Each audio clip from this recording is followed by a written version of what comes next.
ఈ మనస్సు అన్నది ఇప్పుడు కూడా ఎలా ఉండాలి అంటే శివుని వైపు ఉండాలి, లేదా సిద్ధగురువు వైపు ఉండాలి.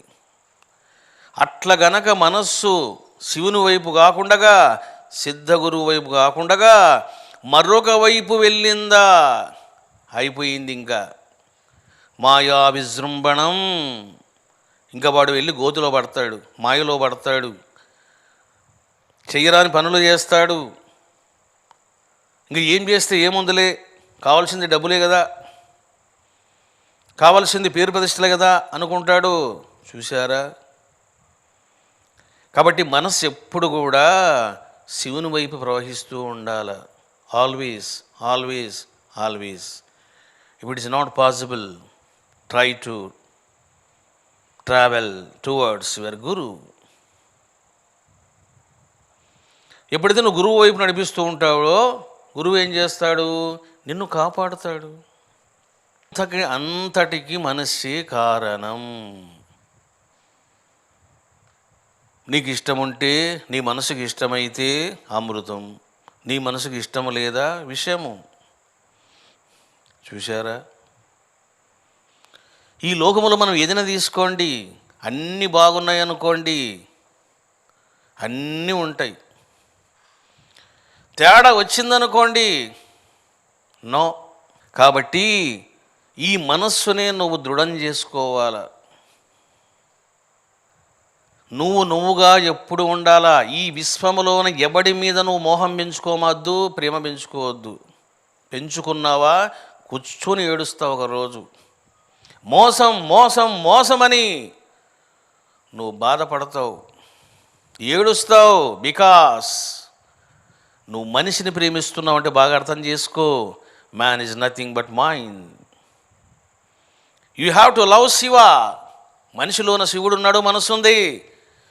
శివుడిని పట్టుకో. మనసును పట్టుకున్నావా చెతికిల పడతావు, ఏడుస్తావు, వంచనకు గురవుతావు. దీనికి నీకు మనసులు. చూశారా? ఒక మానవుడు, ఒక శిష్యుడు గురువుని ప్రేమిస్తున్నాడు. అక్కడ గురువు మానవుడు కాదు, దైవం. That's okay. కానీ ఒక గురువు కూడా శిష్యుని పట్ల మోహాన్ని పెంచుకోరాదు. ఏ శిష్యుణ్ణి తాను అతిగా కూడా ప్రేమించకూడదు. వాడు ప్రేమిస్తున్నాడా, ప్రేమించు. వాడు ప్రేమించలేదా, నువ్వు ప్రేమించకుండా ఉండు. That's all. చూశారా? ఇట్లా ఉంటుంది కథ. అందుకే బాబా ఏమన్నాడు? You look to me, I look to you. నువ్వు చూస్తే నేను చూస్తా. ఈ రకంగా అంతా మనస్సు మీదనే ఆధారపడి ఉన్నది. మనస్సు అన్నది ఏమిటిది అంటే అది ఒక మాయదారి శక్తి. దాన్ని ఎప్పుడు నువ్వు స్వాధీనంగా ఉంచుకోవాలను.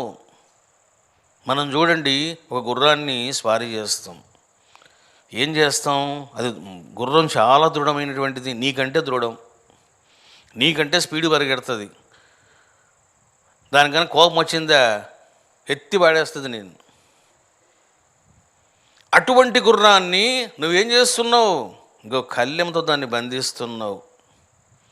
భవానీ పెళ్లి సమయంలోన రథం తీసుకొచ్చారు. ఒకటే కుర్రవాడే ఆ 4 గుర్రాలను హ్యాండిల్ చేస్తున్నాడు. నేను గమనిస్తున్నా.